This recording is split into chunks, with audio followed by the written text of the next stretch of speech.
So everybody, this is Yuko, and she's a friend of mine who I met, like a year ago or something like that. She's from Japan, and she's visiting for a week. And so the other day I went to pick her up at the airport, and I said, hey Yuko, you want to make a video? And she said, no! So then I said, okay, we'll make one in 3 days. And so I'm basically taking advantage of her to make Japanese food for you guys. Yuko is going to help me, or actually show you, because she's wearing the apron, because she'll do the cooking today. She is going, oh my goodness, she's a ham. She didn't want to be on camera, but now she's a ham. So she is going to help me teach you guys how to make tamago. And I don't know if you guys have had tamago. Many of my American friends stay away from it. You go to the sushi restaurant, there's this little sort of folded egg piece on a piece of rice. And I love it. The first time I tried it, I was like, this is gross. Because I thought, ew, sweet egg is sort of like breakfasty sushi. That's kind of gross, right? But I don't know what happened, and I ate it again and again, and now it's become one of my favorites. So the funny part is, when I told Yuko that I loved tamago, she goes, oh, like that. And I was like, what? And it turns out that in Japan, tamago is mostly for children. So that explains everything. Today we're going to show you guys how to make tamago, because I love it, and I hope you guys too. I know that, I think, tell me if I'm wrong, that tamago can be made differently around Japan, because I know I YouTubed it a couple times, and some people put some ingredients and some people put others. And what I love about Yuko's recipe is that it's really simple and straightforward. The difficulty lies in the technique, which we will show you soon. The ingredients for tamago are really simple. Just some eggs, a little bit of sugar, salt and pepper, and a tiny bit of oil, preferably canola or just a clear vegetable oil, so that you don't over flavor your tamago. Smile. Okay. All right. As soon as the camera went off just now, she said, excuse me, dum-dum. No. She said, the name of this is not tamago, it's tamago yaki. And I'm like, why? And she said, well, because when you order at a sushi restaurant, on the rice, it's tamago. But when you just make it by itself, like we're making today, it's called tamago yaki. But I would like to change it to tamago yami. Oh. Anyway, see? She can think I'm funny. Whatever. Okay. Alright, so here we are, ready to go. Correction. I have to make a correction. No pepper in this. And it kind of did seem strange to me, but salt, pepper, they go together, so I'm sorry. No pepper. We've removed the pepper from the room. So now Yuko is ready to demonstrate how to beat the eggs. And so I say to her a second ago, do you need a, what did I say? Do you need a whisk, or do you need a fork to beat the eggs? And she just looked at me like, and then I said, whisk, fork. She said, chopsticks. And so I'm like, oh, duh. Chopsticks, she's Japanese. So do it. Whisk. What do you need? Some salt.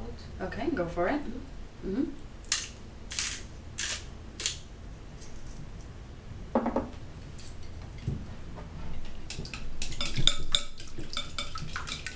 I may never use a whisk again in my whole life.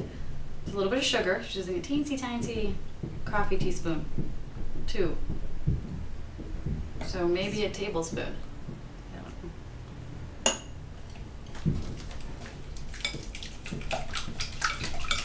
Okay.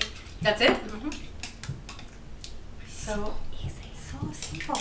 So simple. Next, we are going to show you how to cook it up. Now we're starting to cook our tamago. I have an electric stove, which is sort of dreadful, but I think if you're a good cook, you can learn to cook on any surface, even your engine of your car. Okay, so Yuko-chan, and that's what I call her, because I'm Claudia-san, because I'm older. It's such a constant reminder that I'm older. It's very sad. So you see that Yuko has a little piece of paper towel in her hands. She just put a cute little Japanese plate, and of course now we're using chopsticks again, because apparently the world doesn't need anything else but chopsticks, and I love that. And she's spreading the oil around the pan, but at the same time removing some of the excess oil. Sort of like making a crepe, if you will. Go ahead, it's fine, you're not in the way. Fine, hide the camera with the eggs, I don't care. Yeah, it's fine. fine. Okay. So I was like, Yuko, do you know how I find out if the pan is hot enough? I throw a little bit of drop of water in there, and she just looked at me like, I don't care.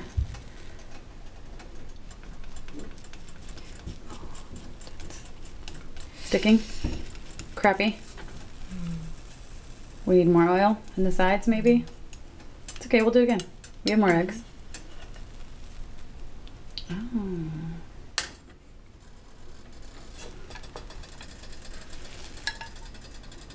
Oh. Looks like an omelette.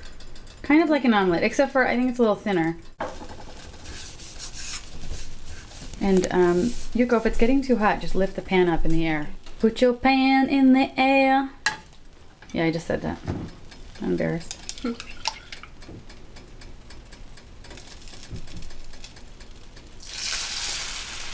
Ooh, hot pan. Danger. This is actually really interesting for me because I'm such kind of a micromanager person that I just want to jump in there and do stuff. I can't. Yuko is the star.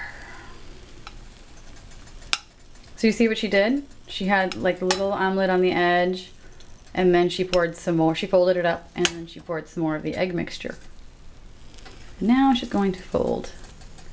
Okay. So normally you use a square pan for this, but I wanted to show the entire non-Japanese universe how to make this without a square pan. See, I'm already getting all American and wanting to add stuff to it. Like I would add like chives to each layer, you know, different things.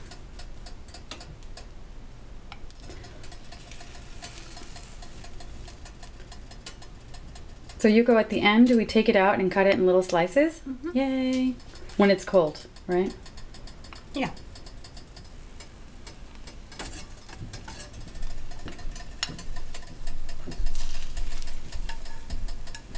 Beautiful. The grace, the skill, the expertise.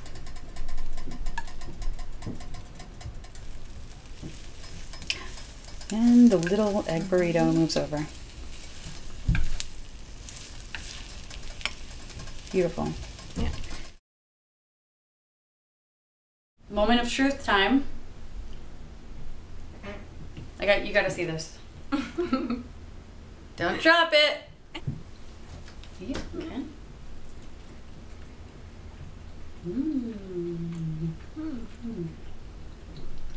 So good.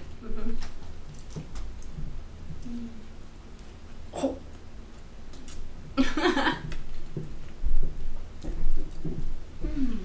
Oopsie daisy. One thing that I want to add, don't get mad at me, is that, you know, I am a purist, but at the same time, I think that if something sounds good, you should try it.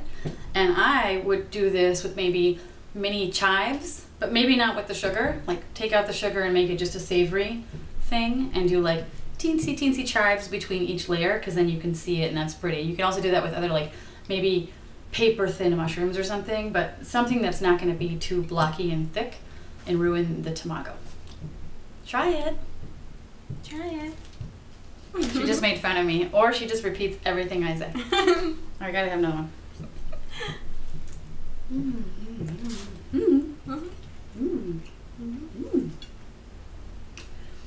Lunchtime.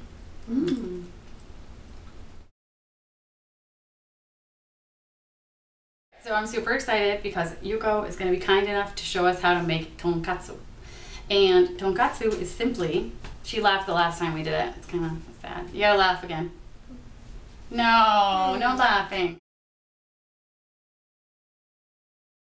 Tonkatsu is simply pork chops that are sliced thinly and maybe pounded out a tiny bit, seasoned with salt and pepper, and then breaded in panko, which I got at Trader Joe's. And it's really sad because I also just told you that she is obsessed with Trader Joe's, TJ Maxx, and Whole Foods. And that is the only reason she came to California, besides seeing me and being forced to do a video. So anyway, so tonkatsu is delicious, and one of the things I like about it is it reminds me of a dish that I used to eat as a child in Colombia. We bread ours in cornflake crumbs with a little bit of cumin and salt and pepper, so it's slightly different flavor but similar concept. And then the Germans make Wiener Schnitzel, and I really have you tried Wiener Schnitzel? No. It's the same thing. except for without panko, because that's not German, it's breadcrumbs, but it's delicious, the same. Yuko is whipping up 1 egg with a little tiny bit of water. I would say that is less than a teaspoon of water. So now she is going to, no. We all mess that up occasionally.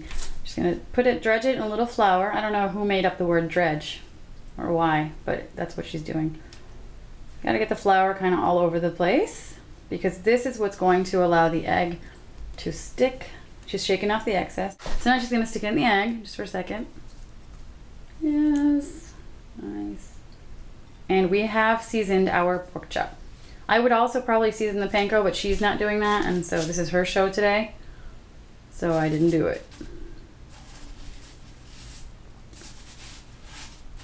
Panko. So apparently you need to start with a lot more panko than I started from, because you have to really coat that sucker. That's good. Wow, that looks very pankoed. Get up in there. You go. Okay. Lovely. And now we're ready to fry up and eat these babies. Thank you, Yuko. These babies. So we're getting ready to fry up the tonkatsu. And one of the ways that Yuko knows if the oil is ready or not is by throwing a couple pieces of panko in the oil. And if it fries up like that, then it's ready. So we have to be very careful anytime you're going to be putting anything in a pan. Let's see if she does it the safe way. She did. You put it in away from you. So the oil looks really yellow here because I didn't realize I didn't have enough canola oil. So I used half canola and half olive oil. So this is sort of a Spanish tonkatsu. I'm sure it'll be delicious because in Spain they fry everything in olive oil. But we recommend you use canola in the future because it has less flavor, and so you'll have more of a pure flavor of the panko. Yuko is nodding yes right now. Yes. So I don't know how long it takes. Yuko, how many minutes do you think? I never time anything, but I use my common sense timer. Okay, depends on the color. That's the thing too. It's like we can never say, oh, it's 2 minutes, because maybe your pan conducts heat better. Maybe your stove heats higher. Maybe at your high elevation. Maybe you're a Martian. Who knows? Many things. But so you just watch it. You know, anytime you're frying anything, don't step away. Don't go brush your teeth. No. Yeah, she agrees because she tried it once, I think. I'm kidding. No. But you know, watch it. Starting to get a little brown on the sides, and this is when you would say, maybe I'll check. Look underneath. Is that ready to go? Yes? Okay, flip it over. Oh, I hope it doesn't explode. I would honestly cook it for maybe one or two more minutes, depending on the color of the panko, because I am very against overcooking pork. It's a travesty. It's a little botulism between friends. That's it. Now comes the moment of truth. So I took a bite of the other one, and I was like, well, honestly, I think that we should have put a little bit of salt in the panko. And she was like, no. So, and the reason is that we're going to be eating this with tonkatsu sauce that she brought me from Japan. But you could probably get it here too at your Japanese grocery store because we all have one on the corner. But some of you do, but I'm sure you can also get it online, and I will include that on my post. So before we eat, I also want to show you what else she brought me from Japan. She brought me this sauce. The most famous and popular sauce for beef. It's the most famous and popular sauce for beef. Go figure. I can't wait to use it. And you just dip the beef. And I love dipping like, a little bit. Very exciting. And it weighs a ton. So this is the reason she didn't bring running shoes. She sacrificed so she could bring all this stuff. The reason is she doesn't like to run. So she also brought ponzu. By the way, I'm a frustrated Japanese person, so I like to say ponzu. She doesn't say it like that, but ponzu. And I love using ponzu. We marinate, what do we marinate with? Oh, skirt steak in ponzu or flank steak in ponzu. I've never been a marinator, but those two cuts of meat go really well with this. And she brought me this stuff to add to the 6 pounds that I've already gained in the past month. It is a deep roasted sesame dressing for salad. I love When I go to the Japanese restaurant, I get extra sesame dressing, I get a little salad, and I eat my salad on my bowl of rice. Everybody thinks I'm weird. Do you do that? Salad on the rice? Whatever, I do it, so it's cool. So this is what's beautiful. I think that this is a lovely dish actually to make as an appetizer at a party because you cut it up like this, but then you put the little chopsticks and people can grab a piece. Show me how you do it.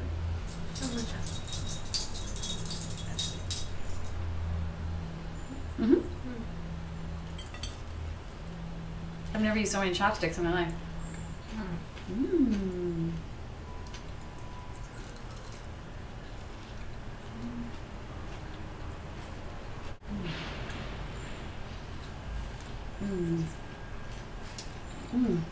It's so good. Fried pork. What's not to like, right? Thank you very much, Yuko. You're welcome. Thank you very much. Thank you very much. Thank you very much. Done.